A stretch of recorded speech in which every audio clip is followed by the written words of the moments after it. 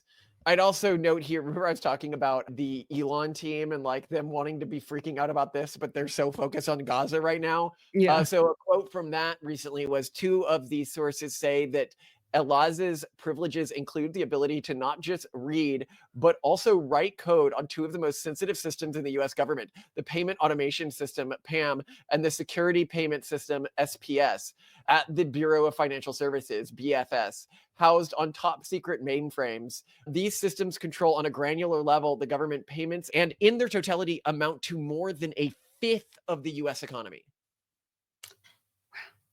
I mean, I'm glad when I saw that he's able to that he's actively making changes to this He's making like major changes in Yeah, but everyone's when is the last time that you've interacted with a government website or piece of government tech?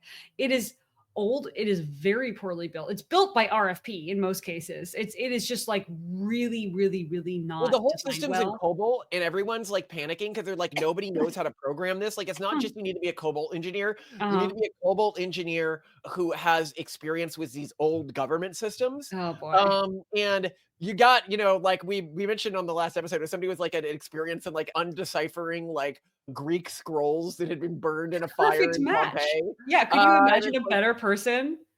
Yeah, trying to decipher these old systems. But this idea of what is even more horrifying than what Elon's team is doing is this idea of just letting everyone who knows how to program these systems die and hope that they like stay operational. It reminds me of one of those sci-fis where they're like worshiping some old technology that no one knows how to use. That makes It's their like, food or we something. now are at the generation where we can fix this before we end up worshiping a technology that no one knows how to use. Maybe what they're doing is the right thing to be doing, even if it breaks some things temporarily. It is wonderful. It is absolutely wonderful. But yeah, I've tried to be as. Oh, anyway, you were saying, Simone? No, go ahead. Well, no, people love to hear your thoughts. I want to hear more of your thoughts. I think you aren't even giving the Trump administration enough credit for what they're doing and for being. Now you're the ballsy one this time. No. But like being violently creative is a really good idea. And I think it's one of the reasons why, even in his first administration, even when he tried to play nice and play along with everyone else, Trump still did so well with foreign policy because he just walked into rooms and was like, hey, let's solve this problem. When before it was thought about turning Gaza into a golf course? It was kind of like dating in Japan versus like dating in, I don't know, the 1950s United States, where like in Japan, you have to have your friends talk to each other, and then they like maybe, they come back to you and maybe you'll all go on a group date together, but like it's not really clear you're on a date. And all these things have to happen and kind of nothing really gets done. Versus in the US, like in the 1950s-ish, at least among some mainstream cultures, it was just like, hey, can I take you out to dinner? Can we just, and just like, no, they got things done. And then they got married and they had kids and they did things with their lives. And that's what Trump does. And it got him in a lot of trouble in the first administration because he kept saying stuff really directly and trying to solve problems, and people actively tried to stymie him. What we're seeing now is he's proposing things, except this time he's gutted out a lot of the infrastructure that used to just stop this from happening. I think that there's a lot to be said. You bet for USAID would be funding stuff to try to talk about how bad this is. Anyway, continue. I mean, but probably there's just a whole lot that could probably just be solved with a very, very little money and with very, very little time, without the bureaucratic tumors that have formed around government over the past 200 years. By the way, Simone, I don't know if you saw this, by the way, with the USAID story we did, where we talked about someone we know who was creating reports that no one was reading. After we did this, we had multiple friends, none of them the person you were talking about, reach out to us and say, why did you like talk about me? And we were like, actually, I had no idea you did that for USAID. Yeah. Is this like a common thing among our friend group, like writing reports for USAID that no one ever is going to read? Yeah, that actually, that really surprised me. Yeah. I was like, you. We never talked to you about your job. Like, is this that common? I love that this is like a fear that like so many people had. It's like, well, yeah, that is interesting. Yeah, that like they would think that because all of the people that reached out, we hadn't even talked about them, I think, ever working at USAID. Yeah, but now I know that there's this constant fear of maybe everyone who's ever touched USAID that I did stuff that I know made absolutely no difference and was paid a lot of money for it. Yeah, the realization of like, no, you don't talk about it. Don't mention it. It's like that bit with the husband who's like, listen, I'm afraid to like mention it, but there's this fairy that just cleans up at night. Yes. And I don't want to jinx it, like, but the money fairy just comes to me. I leave the socks on the floor and in the morning they're up. And like with USAID, it's like, I don't want to jinx it, but there's this organization of the US government. You write reports that no one reads and they just send you money. Just like research stuff that you're interested in and like write up your, interest report, and they pay you a lot of money. They give you benefits. And if you're part of the Democratic apparatus, the part of the deep state, you get the... No, but I think that to the issue in Gaza, here is my larger... If you want to say, why isn't Trump doing things the way that the Biden administration was doing things, the quote-unquote normal way, the quote-unquote approved way? Because it wasn't getting them anywhere. The best case scenario for what Biden was unable to even achieve was a normalization of the previous status quo, which everyone agreed was horrible. Well, and how do people think diplomacy used to work? I mean, it was Benjamin Franklin and John Adams just hanging out in Versailles, getting drunk with the royal court, being like, hey guys, maybe let's talk about something here. What Trump is doing is what our founding fathers did. Why are they so mad at Trump for doing something other than what Biden did? And what Biden was doing wasn't working, and the best case outcome was a normalization of the previous status quo. Yeah. Why is it that considered like the gold standard here, and Trump is considered the crazy person? Well, and why are people willing to accept any proposed solution that allows for the continuation of humanitarian crises? I am super not okay with what's happening on either side. What happened on October 7th was unspeakably horrible. And what has happened to people in Gaza, in Palestine, is unspeakably horrible. I mean, Trump literally looks at the pictures and the videos of parts of Gaza and is like, it's a living hell and no one can live here. And guess what? Actually, people are living there.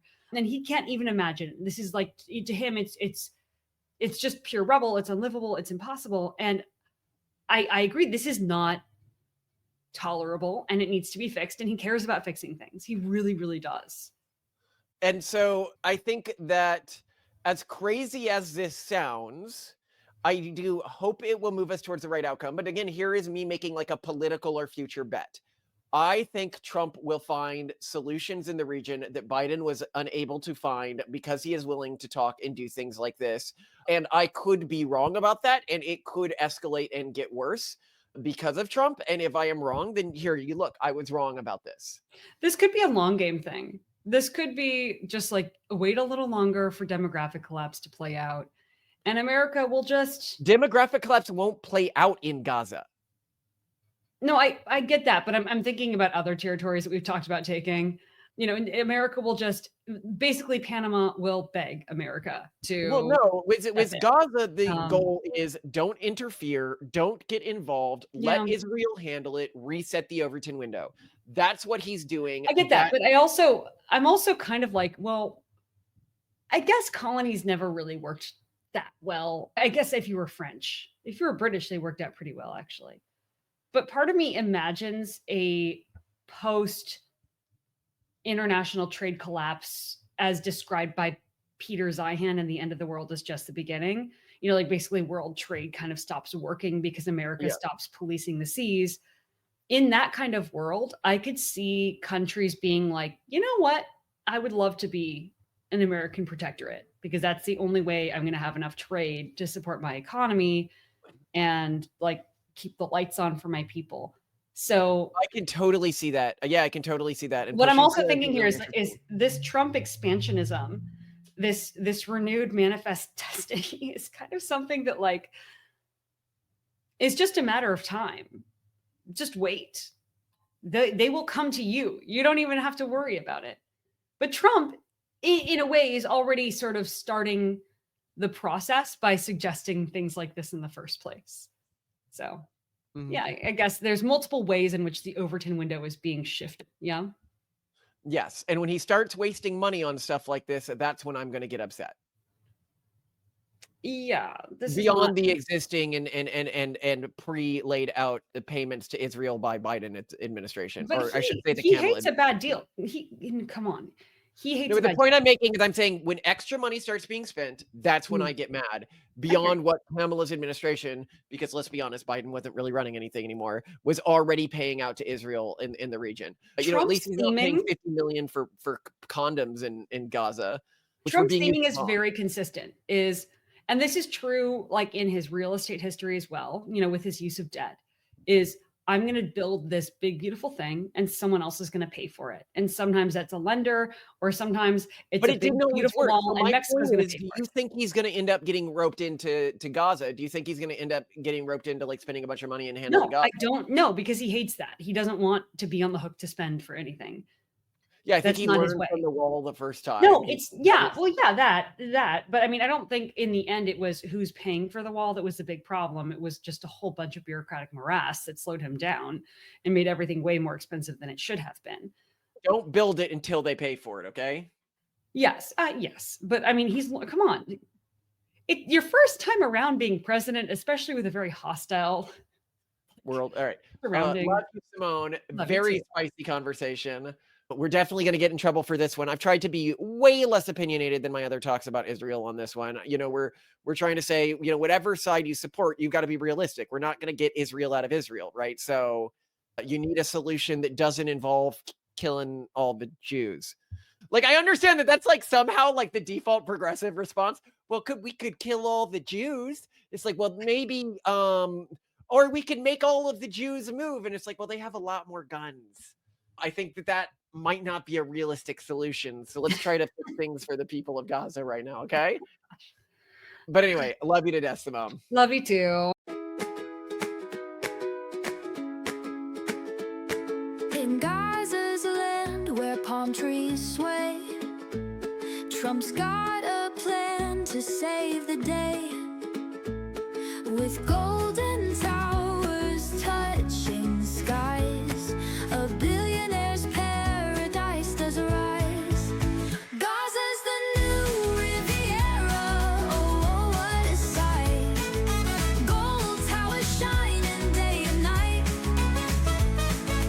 Golf courses stretching far and wide. Trump's dreamland by the seaside. The beach is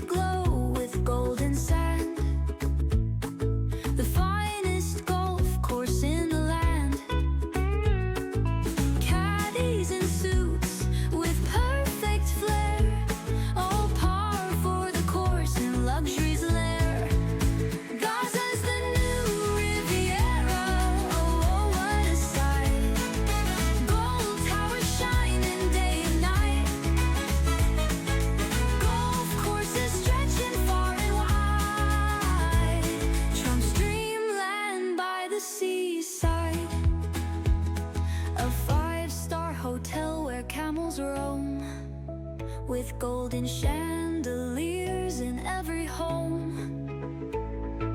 Peace talks on the 18th hole. Diplomacy with a golfing soul. Gaza's the new Riviera, oh what a sight. Gold towers shining day and night. Golf courses stretching far and wide. Trump's dreamland by the seaside.